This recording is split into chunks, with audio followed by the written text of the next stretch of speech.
I want your thoughts as far as I was able to go to the Lakers Mavericks game where it was Kobe's last season and I believe Dirk's last season, and they were doing like their tour. Right. I believe Kobe was injured for that game and could not play. And he was on the bench. He was on the bench, Pat Dirk on the ass. I want you to give, as far as of this moment, flowers for but not only Dirk Nowitzki, but also Kobe as far as what they mean to the game and also what both of those guys mean to you on the basketball level. Kobe will obviously be missed, man.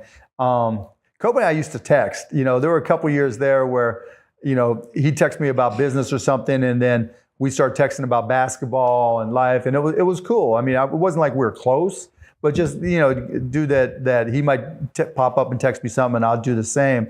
So he's an icon. Both of them are icons, and so it was a huge loss for all of us. That's why I said we were going to retire his number even at the Mavs.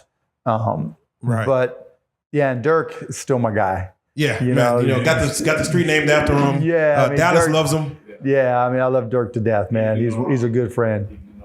Were you sad to see him go?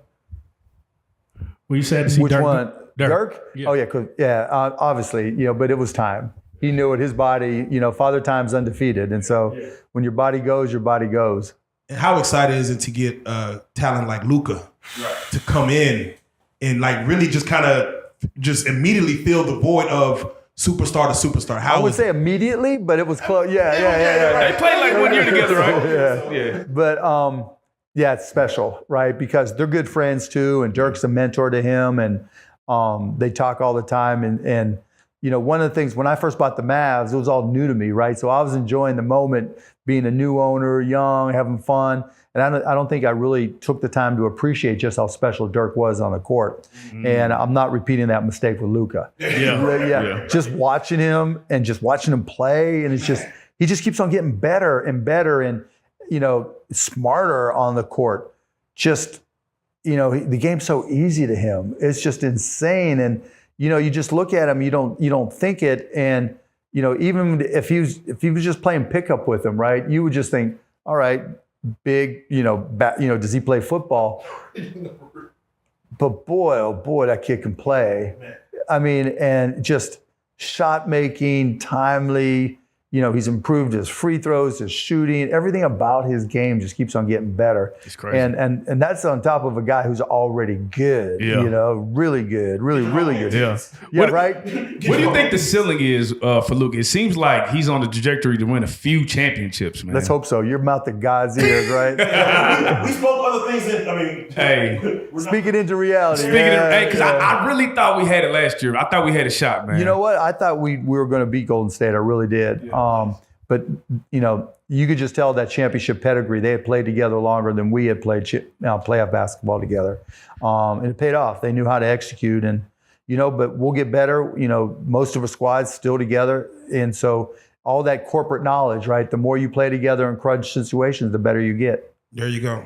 Now, I want your thoughts as far as on the business of basketball. We look at a situation like Kyrie Irving. Mind you, basketball is a business where there's owners, bosses, employees. Then you see a situation where, what's going on with Kyrie.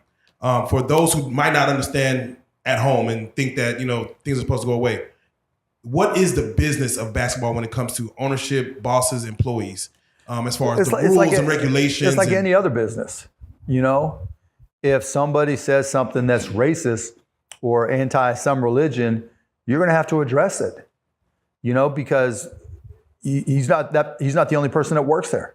Right. And you've all had to deal with it in your life. I'm Jewish. I've had to deal with anti-Semitism. People didn't know I'm Jewish and talking shit right when I'm in the room. And it's just getting into fights when I was a kid, all that stuff. And, it's not acceptable. But at the same time, like I had this conversation with somebody, if there was just some dude on the street corner saying what Kyrie said or Kanye said, you just assume they're crazy and keep on walking, right? Right. But when they're a celebrity, you can't do that because you have a platform, and so people pay attention. I can't speak to Kanye. I don't think Kyrie is got a bad heart, right? But I think he's definitely not educated about the impact it has, and and that's just part of the process. I I don't think he's one of those guys that would be in Charlottesville marching, chanting "Jews will not replace us." I don't think that's him. But I think, he's got a lot to learn. As a white guy, I've said things that I probably shouldn't have said, and I learned. Right? People correct me, and that's part of learning different cultures and learning to deal with different people. And we all make mistakes and we all learn from it. And I hope Kyrie does the same thing. No, definitely understandable. And now you mentioned also Kanye West. Yeah. And I'm just curious. He was, of course, valuated at $6 billion.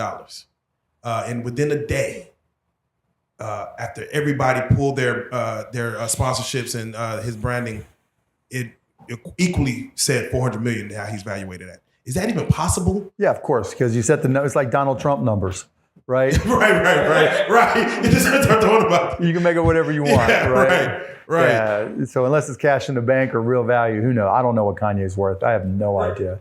Yeah, I don't care either. But Kanye should know better. Yeah. And I'll add to this, and it applies to Kanye and Kyrie. Both have admitted that they have mental health issues, and they need help. Both of them do. And I don't want to cancel people that are undereducated or not up to speed because of mental health issues. Right. But again, when you have a platform, in both cases, there should have been people around them that had some common sense.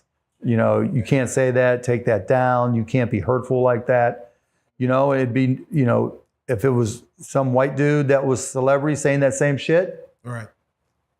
Even as an employee of his or somebody that works for him, like, hey, this actually affects me. Yeah. I mean, you have to listen to those voices. Look, I've had people I'm close to that are black saying, Mark, no, that's right at the line there, right? I wasn't trying to be racist or anything. I just didn't understand culture or some aspect of it, right? And it was something that was new to me. And fortunately, somebody cared to say, no, let me educate you why this is bad, right? We were talking about, the differences between a 16-year-old black kid and white kid who gets pulled over by the cops, right? Wasn't something I ever had, my dad ever had to explain to me. Understandable. And it's something y'all have to live with. Yeah. In Dallas, it's heavy. It was heavy. Right. It's like you drive to a spot that's lit and you do this. Whereas to me, it was always like, okay, you just no, sir, yes, sir, whatever. But that doesn't hold true all the time when you're not white. And so just things that I had to learn that people showed me that no one is shown to Kanye West about being Jewish and what anti-Semitism is, or Kyrie and what anti-Semitism is. And it's unfortunate that people wouldn't speak truth to them to help them understand. Yeah, definitely. And I'm glad you spoke on it so eloquently. I have to ask you mentioned mental health. We actually posted a picture of Delonte West on our website, which went viral. TMZ called us saying, hey, is this really him? Things of that nature. I believe somebody on your team got it to you. I just saw it online. Yeah, so that was a picture that we had put on our platform. Oh, really? I didn't realize it was yours. Right. So we were actually, someone had said we're going to bring him to us. Mind you, our goal was to do an interview with him and then also seek whatever help he may need. That was the goal. Right. But it didn't happen, and you immediately, of course, went out with the powers that be, went out there and got him. I'm just curious as far as your thoughts is what you attempted to do there. Again, out of the goodness of your heart and knowing a player that played for you. And also just what happens with it, because mental health is real. Yeah. And you try to battle it. Yeah, whether it's Kyrie, Kanye, or Delonte, you don't know until you know, though, right? So when I saw your picture of him up at the gas station, right, at the Quick Mart or whatever it was, and that was just right around the corner for me, I went looking for him, Wow.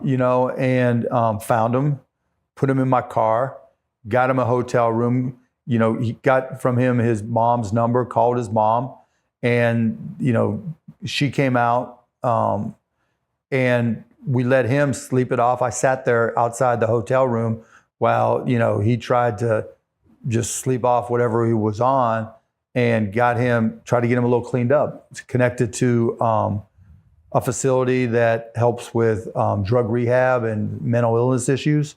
Paid for him to go out there. you don't know until you know, but turns out Delonte didn't want to be helped.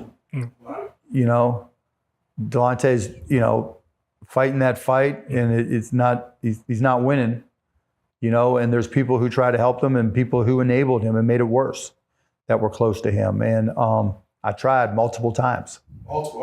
Yeah, I mean, I think it was the third time that. Pretty good. I seen him horseback.